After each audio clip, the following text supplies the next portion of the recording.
Les deux travaillent, comment se passe dans ces cas l'éducation des enfants et les tâches ménagères? Normalement, le mieux, c'est qu'il n'y ait pas ce système-là. Ça, c'est un système occidental qui ne correspond pas à nos valeurs. Il ne faut pas avoir honte de revenir à nos valeurs et de revenir à notre mode de vie qu'Allah subhanahu wa ta'ala nous a institué. Le problème, c'est que le mode de vie occidental aujourd'hui, l'homme travaille, la femme travaille, et les enfants, on les laisse à la garderie. Après, on les laisse à la crèche. On les laisse à la crèche, la garderie. On les laisse au goûter jusqu'à 18h. Après, c'était à toi de le chercher. Non, c'était à toi de le chercher. Et l'enfant, il reste jusqu'à 18h, 18h30, 19h. On va le chercher dans le speed, on le récupère rapidement, on le met à la maison, on le met devant la télé, il mange des gâteaux, il mange des cochonneries parce qu'on doit retourner au travail ou parce qu'on doit préparer le travail du lendemain. Et après, on est fatigué pour le lendemain, donc on essaye de... Il y a un rythme qui est insoutenable. Et après, quand il grandit, quand il devient adolescent, eh bien, à la place de la crèche et à la place de la maternelle et à la place de l'école et de l'étude, eh bien, ça devient le moment où il passe sa jeunesse dans la rue. Et les mauvaises fréquentations, et ceci, cela. Et les parents sont toujours démissionnaires parce qu'ils sont occupés avec leur travail. Et il n'y en a pas un derrière pour attraper l'autre dans les responsabilités mutuelles. Moi, je grossis un peu le trait, je caricature, même si c'est pas très loin de la caricature, malheureusement, dans beaucoup de foyers que j'ai vus de mes yeux. Non pas des théories fantastiques sur lesquelles je base ou des pourcentages. C'est des choses que j'ai vues de mes yeux. Et d'ailleurs, si on a aujourd'hui autant de perditions dans les foyers et dans les enfants, c'est parce que justement, on a des enfants qui sont en perte de repères, parce que quand ils rentrent chez lui, la maison est vide. Le frigo est plein, certes, mais la maison est vide. Donc soit il regarde la télé, il regarde n'importe quoi, soit il va traîner dehors, il traîne avec n'importe qui, et les parents, ils sont où? Ils sont au travail. Ils finissent à 20h, ils se donnent bonne conscience, ils ramènent quelqu'un pour garder les enfants, quelqu'un qui va soit être sur son téléphone, ou soit leur apprendre des mauvaises choses ou autre que ça.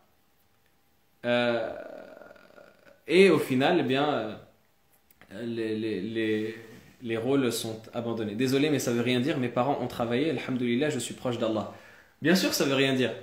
Moussa a grandi chez Pharaon et il est proche d'Allah. Ça veut rien dire. Bien sûr, je compare pas vos parents avec Pharaon, bien sûr. Hacha, avec tout le respect que j'ai pour eux, évidemment.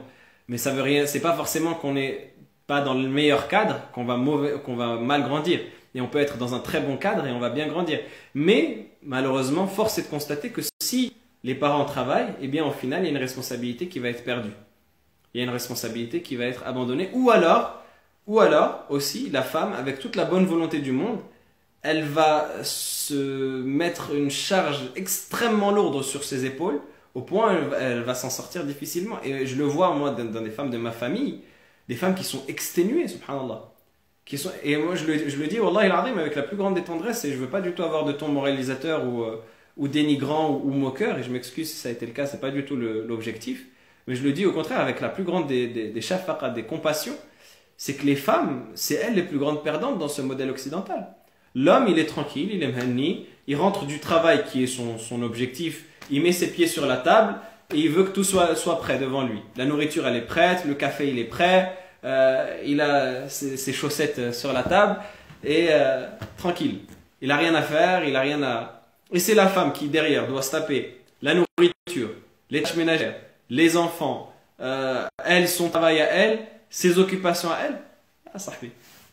ما جعل الله لبشر من قلبين في لرجل من قلبين في جوفه. Allah subhanahu wa ta'ala n'a pas mis un homme de cœur dans sa poitrine. لا يكلف الله نفسا إلا وسعها. Allah ne charge pas à la personne plus que ce qu'elle ne peut supporter. Donc on voit que la femme, elle est au four et au moulin et elle se retrouve exténuée. Elle n'en finit pas ses journées, elle n'en dort pas bien la nuit. Et l'homme, il est tranquille, il est allongé, et pour lui, il n'y a aucun problème à ce que sa femme elle se casse le dos derrière à l'extérieur pour lui ramener quelques centaines d'euros qui vont même pas apparaître derrière dans le foyer. C'est pourquoi? C'est pour avoir un meilleur meuble à la maison, c'est pour avoir des vacances à la fin de l'année. Donc effectivement, on peut grandir proche d'Allah subhanahu wa ta'ala avec ce modèle-là, et je réponds à la personne qui m'a fait ce commentaire-là. Bien sûr, je ne vise personne, il ne faut absolument pas que vous vous vexiez si vous avez grandi dans ce contexte ou que vous pensiez que vos parents sont des mauvaises personnes. Ce n'est pas l'objectif de ces propos-là et ce n'est pas le sens de cette parole. Mais simplement de rappeler le fait que on ne peut pas être au four et au moulin.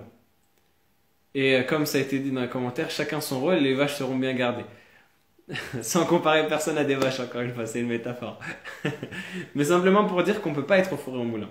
Et à partir du moment, on est soit à la maison, soit en dehors de la maison. Pour résumer la chose très simplement. On est soit à la maison, soit hors de la maison.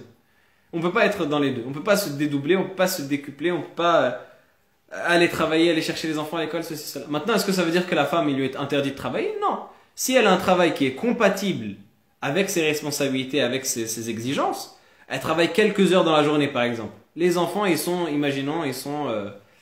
bon, j'ai peur de dire ils sont à l'école aujourd'hui, dans le contexte dans lequel on est. Mais les enfants, voilà, ils sont à l'école, ils sont en train d'étudier, pas de mal. Khadija a travaillé, désolé. Ça, c'est une bonne remarque. Donc, les enfants, ils sont à l'école. Elle travaille 2-3 heures, elle fait du commerce, elle fait un travail qui est licite. Et ensuite, elle va s'occuper des enfants. Il n'y a pas de mal. Mais si c'est un travail qui va mettre en péril ses responsabilités,